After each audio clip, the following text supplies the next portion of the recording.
Funny thing about us humans, we love a good story. From the time we're very young children to adults. Today, I want to tell you my story, my experience with the James Bond franchise of games. But first, let me say something with which you may adamantly disagree. This game, Goldeneye 007, is the greatest James Bond game ever made. And that's the problem.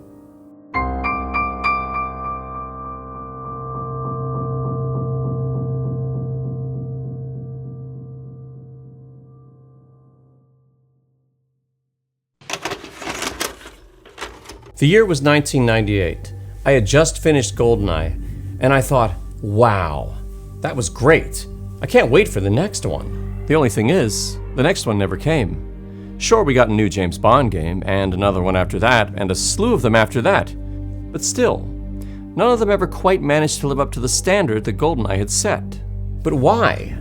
That question has troubled me for decades, and today I hope to answer it, at least in part. This seems like a good time to bring up that I'm not forgetting this game exists. Perfect Dark, made by the same development team as Goldeneye, is often considered a spiritual successor. As wonderful a game as it is, though, this video will focus on games that use the Bond license. Also, before I forget, if you like this video, please subscribe. It helps the channel grow and lets me know that I should keep doing these. Everything I'm going to say is my opinion, and that's all. If I come down too hard on a game that you loved, just remember, this is America. A place where we have a sacred right to own these, and disagree about these. Let's go back to 1999 for a moment. I had just popped my brand new VHS copy of Tomorrow Never Dies into the VCR, and I was greeted by none other than Desmond Llewellyn, who had this to say. Hello there. Look, I'm just testing this highly explosive top-secret Tomorrow Never Dies video game for PlayStation. The game starts where Tomorrow Never Dies ends and challenges you to think, act and behave, well, possibly not behave, like James Bond. This preview had me both very excited and greatly disappointed. Excited for the new Bond game, which I believed would surely be the next Goldeneye, and disappointed because I had a Nintendo 64, and this new game would only appear on PlayStation. With Goldeneye setting the example for what a Bond game should be, surely things would only get better from here, right? Oh, how wrong I was.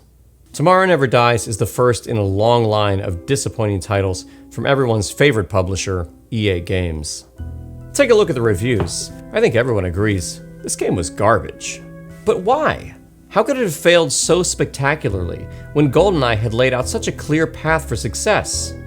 To find out, we're going to have to do something I recommend you never do. We're going to have to play this game. At first, it doesn't seem that bad. The camera pans and settles behind Bond, and although it's in third person, a departure from Goldeneye, I would be willing to give it a chance. That is until the moment you begin to move. The controls are so stiff. The best I was able to manage was to drag Bond through the level as though he was having a series of seizures. For me, the poor controls alone make this game an unpleasant experience. And as if that weren't enough, the visual elements aren't much better. The PlayStation was certainly capable of rendering pleasing environments, but this ain't it. Let's talk for a moment about the guards. In Goldeneye, NPCs have individual, recognizable faces and multiple death animations. They even swatted flies when left alone. In contrast, Tomorrow Never Dies gave us, well, this. For real, the first time I played this game, I could barely discern the enemies from the background. This blocky, smudged, uninspired mess is really a microcosm of the lazy approach to design that characterizes this game. All in all, this game isn't completely unplayable, it's just hopelessly mediocre. And perhaps that sums up the game as a whole. Uninspired, middle of the road, shovelware. Of course, none of this mattered to 14-year-old me because I had a Nintendo. For all I knew, the next Bond game would be the best. So it was with great anticipation that I popped my brand new copy of The World Is Not Enough into my Nintendo 64. Let's cut to the chase here. In my opinion, this is the closest EA ever got to recapturing the magic that was Goldeneye. There's so much to like about this game. To begin with, we see a return to the first-person perspective, making it immediately comfortable for players coming from Goldeneye. While a third-person Bond can work, as we'll see later, Tomorrow Never Dies was heavily criticized for its departure from the first person. The World Is Not Enough is a welcome return to the Goldeneye formula. The game closely follows the plot of the film, and yes, there are departures, but they never feel out of place. And I think that was a good decision because, after all, if you're going to make a game based on a licensed property, why not use the story from that licensed property? For me, part of the fun was seeing how the game would portray the movie that I loved so much. Another feature worthy of praise is the multiplayer mode. It features several engaging levels. Best of all, it included an option for AI bots. My friends and I had endless amounts of fun either teaming up against the bots or simply having a free-for-all. I could easily continue to heap praise upon this game. But to understand why Goldeneye is still the definitive, we need to examine the areas in which The World Is Not Enough falls short. And this is where I hit a block in my thinking, because, as it turns out, I have a really hard time finding things to complain about here. This really is an excellent game. But yet, no one is clamoring for an HD remake of The World Is Not Enough. Surely Goldeneye has something special that makes it unique, even if I can't quite put my finger on what it is. I think the chief reason I love Goldeneye so much has to do with the level design, a point we'll explore more later. To be clear here, the levels are actually very good, and well modeled. They're based closely on the actual film sets. From a visual perspective, things are great. This came out late in the N64's life cycle and really pushed the console to its limits. Where I believe Goldeneye has the edge is in offering the player a believable world, one that has sort of an organic feeling to it, giving the player the impression that they're in a real place and that they have agency, not a movie set or a theme park ride. Throughout The World Is Not Enough, I feel like I'm always being clearly directed from one point to another. There's no radar, but there doesn't need to be either, because the level design always keeps me seeing what the developers want me to see. Even when my path is not limited by locked doors or other obstacles, I don't feel the need to hang around and explore. Sure, there's a few interesting things to look at here and there, but in general, there's not much reward for poking around. Having said all of this, the environments are more open-ended than many of EA's other titles, so I don't want to be too hard on this game. In 2002, we got a new Bond game on a new generation of consoles, James Bond 007, Agent Under Fire. Following the previous games, hopes were high.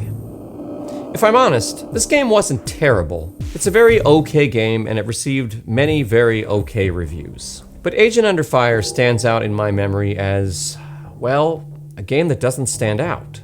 It wasn't terrible, but once I finished it, I never felt the need to go back and play it again. I think my biggest complaint is the constant hand-holding.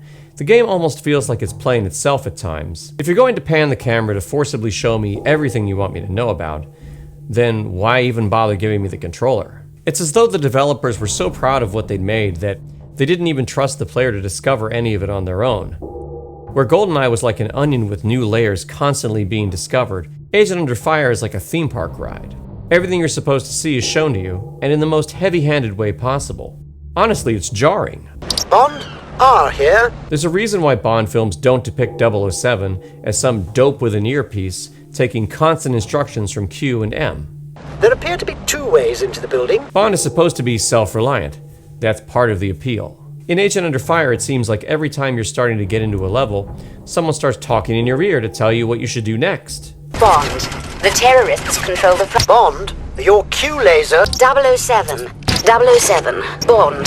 I understand it can be frustrating when you don't know what to do in a game, but it's equally irritating when the game itself never gives you the freedom to ask. It's been a long-running joke that Goldeneye didn't give the player much direction at times, but the upside of that is we got the satisfaction of figuring it out for ourselves. The lack of constant and clear direction gave us incentive to explore. After I played Agent Under Fire, I was sure I'd seen everything it had to offer, so why would I want to play it again?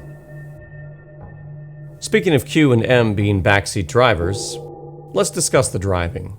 Driving in this game takes one of two forms. In some missions, you're controlling the car, and in others, someone else is driving while you're shooting. The rail shooter levels are heavily reliant on scripted events, and they're fun to play once or twice, but there isn't much in it for me after that. As for the levels where you're controlling the car, this is where I may upset some of you. I didn't like these. I know, some of you loved these, and that's okay. Remember, we can disagree. For me, these driving levels always felt out of place. I think they could have worked if there were fewer of them. Even in Bond films, chase scenes only make up a very small portion of the overall story. These driving levels make up a third of the game. I don't want to rag on them too hard because there were many of you that really enjoyed them, but for me, they were a bit of a miss. Speaking of things being a miss, can we talk about the voice acting and the character models? I mean, what's going on here? Bond looks like some sort of amalgamation of various actors, and Q is this even Q? Is that supposed to be R? I can't tell because it doesn't look or sound like either of them. Now for the multiplayer. My friends and I enjoyed playing a variety of multiplayer Bond games. We didn't just enjoy Goldeneye. We had fun with The World Is Not Enough, and we absolutely loved Nightfire. But Agent Under Fire? All I can remember is my friends coming over and us playing for a few minutes, and then one of us inevitably saying, how about we play Goldeneye? I think it was a combination of problems that held the multiplayer back.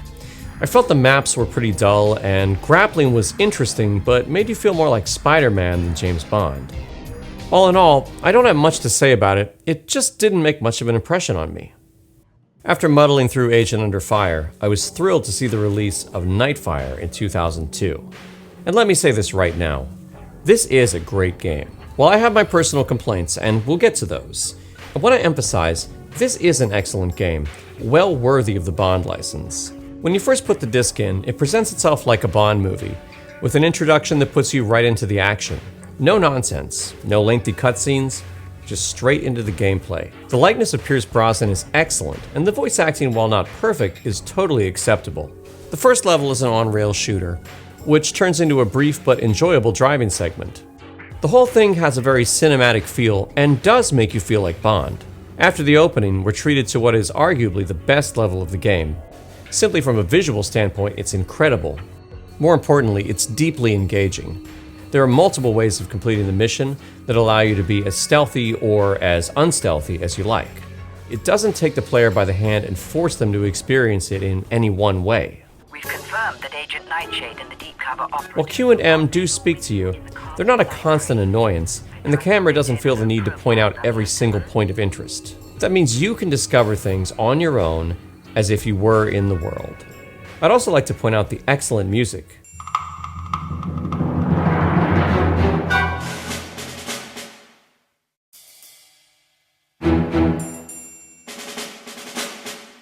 While it's easy to overlook, a great musical score really can enhance a game.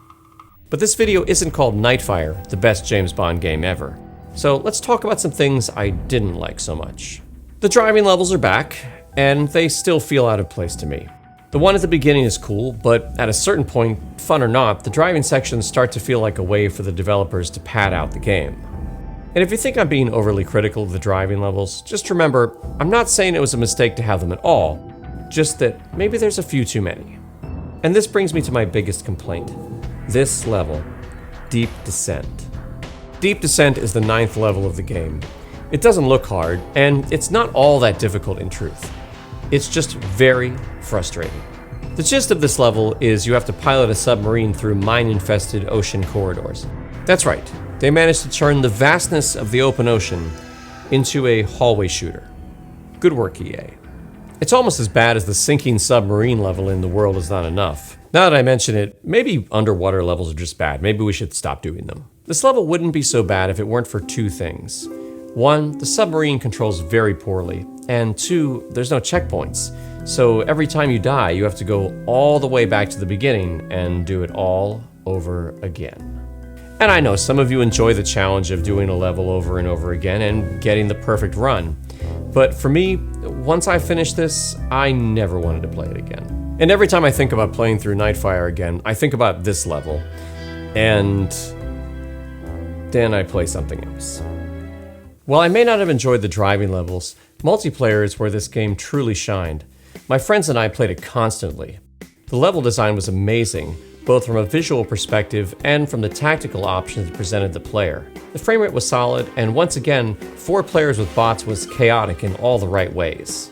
What a game this was. To sum it all up, Nightfire is argued by many to be the best Bond game since Goldeneye, and I can see why. It really is very good.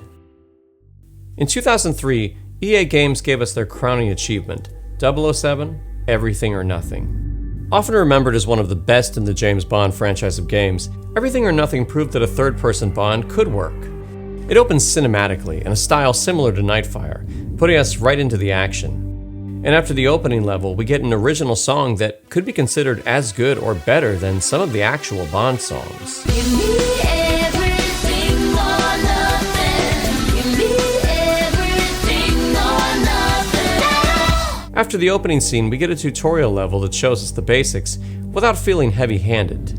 Presenting it as Bond playing a simulation makes it feel less jarring when R and M interrupt to give directions. Good job, Bond. And finally, with Pierce Brosnan, John Cleese, and Judi Dench all on board, the voiceovers are perfect. This game really is like playing a Bond movie. I'll never forget how cool it was to play as James Bond rappelling down the side of a building with explosions on all sides.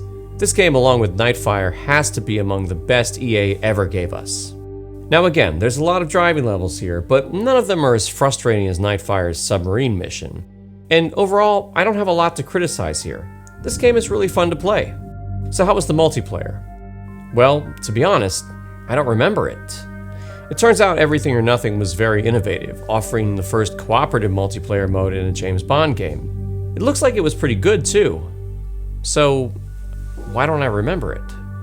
Well, turns out a funny thing happened to me in 2003.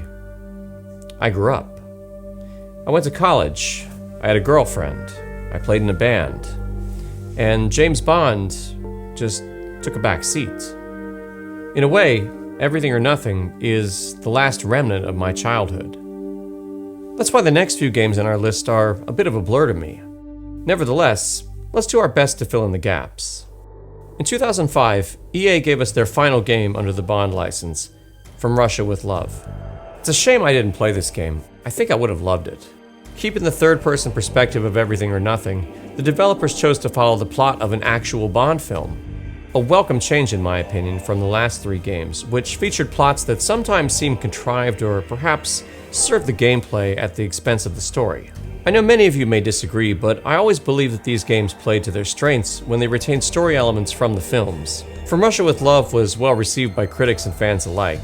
EA then began development on a Casino Royale game, only to cancel the project when it became clear that it would not be ready in time for the film's release. Citing a desire to move away from licensed games in general, EA abandoned the Bond license in 2006. That same year, Activision picked up the rights to the franchise, releasing Quantum of Solace in 2008. Quantum of Solace is one of those things that sounds great on paper, but perhaps should have stayed on paper. Coming from the same studio as Call of Duty 4, and being built on the same engine, how could you go wrong? Well, when I played it, my impression was, well, it was Call of Duty, but with a James Bond skin. It wasn't awful, it just lacked style. Now during this time there had been rumblings about a new Goldeneye. A lot of people who had grown up with the game had become very nostalgic for it, and the idea of returning to it in some form or another was very appealing. What form this would take, however, was unclear. In 2004, EA released Goldeneye Rogue Agent, and what I'm going to say may upset some of you. I hate this game. Now don't get me wrong, I don't hate it because of what it is, I hate it because of what it pretends to be. Goldeneye Rogue Agent follows the story of a rogue agent who's kicked out of MI6, following an encounter with Dr. No in which he loses his eye. The thought of revenge consumes him, and soon he's deemed too mentally unstable to serve Her Majesty. After leaving MI6, he becomes the villain and is fitted with a bionic golden eye. Yes, that's right. A golden eye. What? That sounds like something I would have come up with when I was 8. Calling the game Goldeneye Rogue Agent was a shameless attempt to cash in on the success rightfully earned by Rare's Goldeneye. It reminds me of those companies that make a product with a deliberately similar name to a more successful product in an effort to confuse parents who don't know any better. Well, we did know better, and by and large, we weren't buying. I may have hated Tomorrow Never Dies, but I didn't feel insulted by it existing. This game is an insult to my intelligence and yours. Now before you go and leave me an angry comment, remember, I'm not saying there's nothing good about this game. My issue is with the deliberate attempt to mislead consumers and piggyback off the success of a much better game. Despite the disappointment many felt over Goldeneye Rogue Agent, there was still a strong desire to breathe new HD life into the original Goldeneye. In 2005, a dedicated team of volunteers created the now famous Half-Life mod, Goldeneye Source. Their work, which continues to this day, is astounding. Using Valve's engine, the team faithfully recreated the levels we know and love, even improving upon them. They brought online multiplayer and modern controls to a game that had been dormant since the 90s. While it still features no single-player mode, the achievement of Goldeneye Source cannot be overstated. I have nothing but the utmost respect for these dedicated fans. Bravo, gentlemen. Bravo. It's at this point that we need to discuss the complicated legal nature of Goldeneye 007. Just who does have the rights to make a Goldeneye game? Well, it turns out a lot of people, and also no one. In 2010, we were very excited to learn that Activision, in partnership with Nintendo, would be releasing a reimagining of the game Goldeneye 007. Reimagining is the key word here, though. Let's go back to 1997 for a moment. Things were simple then. Rare had the Bond license, and they developed a game for Nintendo. Over the years, things became more complex, though. As it stands now, MGM owns Bond, Nintendo owns the rights to make a Goldeneye game, and Rare owns the assets to the game. And whatever Rare owned, Microsoft now owns. This has created an almost inescapable web of legal entanglements that no company in their right mind wants to get into. So in 2010, Nintendo and Activision came up with another brilliant idea. Between them, they both had the rights to make a Bond game, and the specific right to make an adaptation of the movie Goldeneye. What they did not have was the right to use Rare's copyrighted material. To avoid a potential lawsuit with Microsoft, the team at Activision treated their game as a reimagining. It featured levels based on the Goldeneye film, but steered clear of directly copying Rare's design. All in all, it's not a bad game. I think you could do a lot worse than to pick up a copy of this and play it. Activision went on to release 2 more Bond games before ultimately relinquishing the license. 2010's Bloodstone received mostly positive reviews, while 2012's 007 Legends was largely panned. Still, what many of us wanted was a faithful HD remaster of our favorite game, and we came so close to getting it too. In 2016, it was leaked to the press that Rare had not only worked on an HD remaster, but had nearly completed it before legal challenges forced them to cancel the project outright. It's utterly gutting to think that this Goldeneye remaster exists, and we may never get to play it. To this day, there's still leaks coming out, and in the back of my mind, only the faintest hope that the code itself might one day escape. But as they say, things are always darkest before the dawn.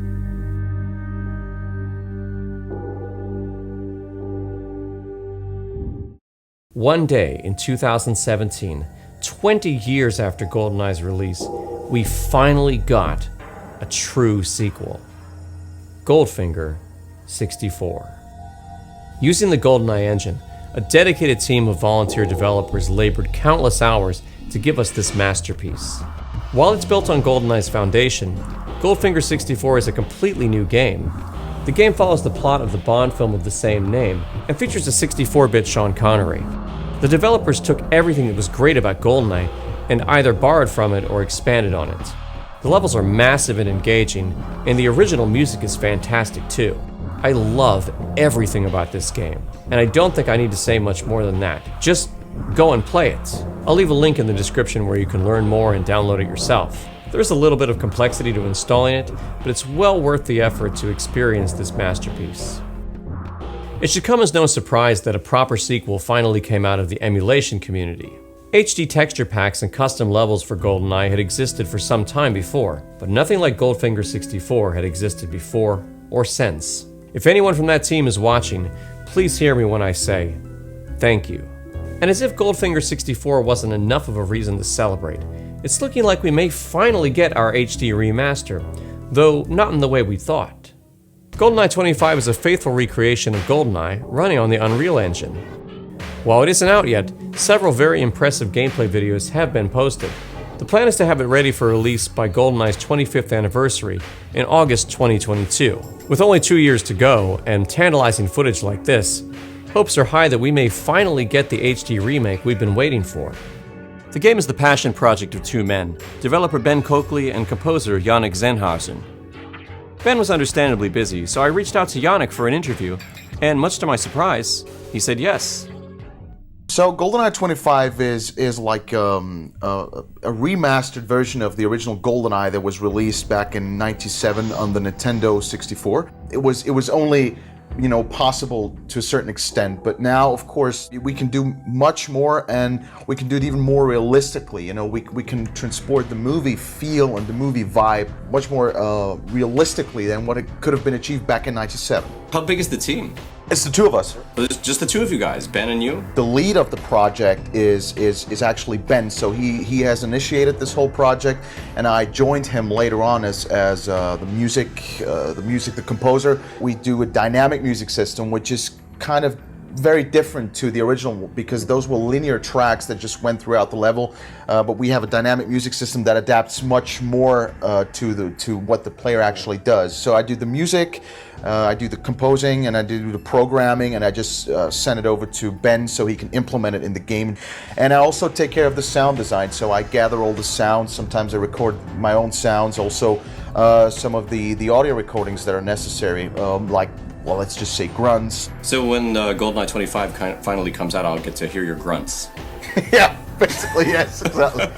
I think it's very easy for people to underestimate the importance of music and sound in a game. Sometimes it's like a total afterthought for people, but if it wasn't there and if it wasn't excellent, that's when you really notice it. GoldenEye had some of the best sound design I've ever heard in a movie. It's just the pistols sound rough but powerful. The AK-47s, they sound just so fat and incredibly powerful. It's like everybody's shooting their little personal artillery, even if it's just the audio, but it has to be there, absolutely. Yeah, it really adds to that sense of power, and it creates such visceral memories for me. Like, I can just very viscerally remember, you know, the feeling of pulling the trigger on the controller and the rumble pack and hearing the sound of the guns. It's all of that. You know, the sound design on GoldenEye 25 is actually, it's very time consuming, because like you said, there's a lot of sounds that are just so such an integral part of the memory of GoldenEye 64. It's like the Destovey that you mentioned before,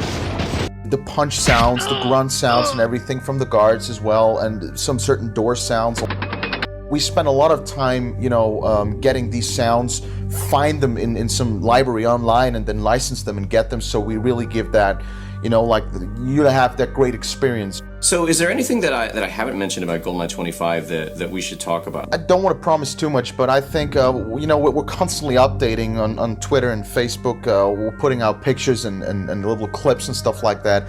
And I think a playable demo version will perhaps be ready in next summer, so summer 2021 or you know, fall 2021, because the problem is we don't want to go out with it too soon. We just want people to know that actually the progress is great. I mean, I've been part of this project since mid 2018, and just if I look back at last year, what went on 2019, and the progress that especially Ben has made was absolutely incredible. So it's unbelievable, and he's so fast and so talented at what he does. We're also very, very adamant in trying to add new dimensions. So recently I got a demo version of the facility level, and it's so recognizable from the game, but still it's so much enhanced, and there are different rooms that have been added, and a lot of details that have been added. And sometimes we even try to push it further, like if you look at the frigate level, because of the limitations of the technology back then, they had to put this vessel in open sea, so you couldn't see any surroundings, because if you would have put where it was in the movie, you'd have to model the whole city of Monaco and so on. And now, because we don't have these technical restrictions, I once suggested to Ben, hey, why don't we move the vessel where it actually was in the movie, so we put it in the harbor of Monaco. Do you see my face? This is me getting excited. Hey, well, there you go. I just want you to know how much this means to me personally, that we may finally be able to have some kind of an HD remaster that for so long we were basically being told it would never happen. Oh, that's great to hear. Thank you very much. And while we're just, you know, we're fans. It's the reason why we do it. We're fans ourselves, and that's why Ben has started in the first place, because he as well wanted to see it happen. I think the vast majority of us are just incredibly thankful that you guys have taken it upon yourselves to do this. So from the bottom of my heart, thank you. Thank you very much. That's very kind. And with that, I think our search for a sequel is finally complete. I think we can finally say we have one. Maybe two. But that still leaves one question. Why Goldeneye? What's so special about this game? I asked some of you on Reddit, and your answers surprised me. Some of you disagreed with my premise entirely and said that Goldeneye really wasn't the best. Many of you felt it had not aged well. Some insisted Goldeneye had never been that great, and we're all just looking at it through nostalgia-tinted glasses. If it was just nostalgia, then you have to answer for me, why are people not clamoring for an HD remake to this? The World Is Not Enough. This was a great game too. I don't know what it lacked as in comparison to GoldenEye 64. I'm not able to figure that one out because it was better in many regards than GoldenEye. It had the voice actors. It had, I think, the locations looked more like the movie than they did in some instances of GoldenEye. So I'm not really able to figure that one out. Still, others argued that GoldenEye was a legendary FPS, but not necessarily the best Bond game. A lot of you cited your love for Nightfire and Everything or Nothing. Heck, even GoldenEye Rogue Agent got some love. Unsurprisingly, I didn't see a lot of people sticking up for Tomorrow Never Dies. Although, I'm sure you'll be down in the comments. After a lot of thought, I think I can answer, at least for myself, what makes this game so memorable. To understand, though, we need to take a deeper look into the circumstances surrounding the game's development. Nothing about GoldenEye's inception would have given the indication it would be hugely successful. It was originally conceived as an on-rail shooter, similar to Virtua Cop. The project was assigned to a team with members many of whom had never made a game. GoldenEye was programmed by a bunch of, pardon me the expression, rascals. It was a wild bunch who just had a lot of love and were very dedicated to the thing, as opposed to The World Is Not Enough, who was more like something that was manufactured by a big gaming company. So it was much more, like you said, much more controlled, much more grown up, much less fun, if you will. Soon, GoldenEye began to stray significantly from its original vision. The on-rail structure was scrapped, and despite missing deadlines, the team was largely left alone to make the best game they could. The fact that they were inexperienced turned out to be a huge boon because it meant that they didn't know what they couldn't do. A significant amount of time was spent just creating interesting levels for the player to interact with. They hadn't yet determined what the player would actually do in each level, but that didn't matter. Instead, they focused on creating richly detailed environments, with elements that sometimes serve no purpose to the mission itself. As a result, levels like Bunker and Facility feel like real places. At times, the players dropped right in the middle and allowed to approach the mission in any way they see fit. In a way, it almost feels like a microscopic version of an open-world game. True, the levels are tiny, but they're detailed and largely non-prescriptive. Instead of leading the player by the nose, we're dropped in this open-ended environment and given the opportunity to figure things out for ourselves. This sandbox approach to level design and attention to detail gave us reason to explore, to keep coming back, to ask questions, to try crazy things, and sometimes get crazy answers. Beyond the joy of exploring, there was the simple pleasure of interacting with the environment. Because GoldenEye was originally conceived as an on-rails game, the developers made shooting everything rewarding. Even the tables explode. Who knew? You can say these things are but simple distractions, but it's these little things that kept me coming back to this game over and over again. The replay value of GoldenEye is simply staggering in a way I honestly wish all the others were. And this isn't a slight to the people who made those other games. If I stop and think like a developer for a moment, it's completely understandable. Games have to be produced on schedule and within budget. It makes perfect sense to lead the player down a path that will allow them to see all of your hard work. No one in their right mind would model things that the player may never even find. It's our great fortune that the GoldenEye team didn't know any of that. Their beautiful naivete gave us this masterpiece, and I am forever thankful.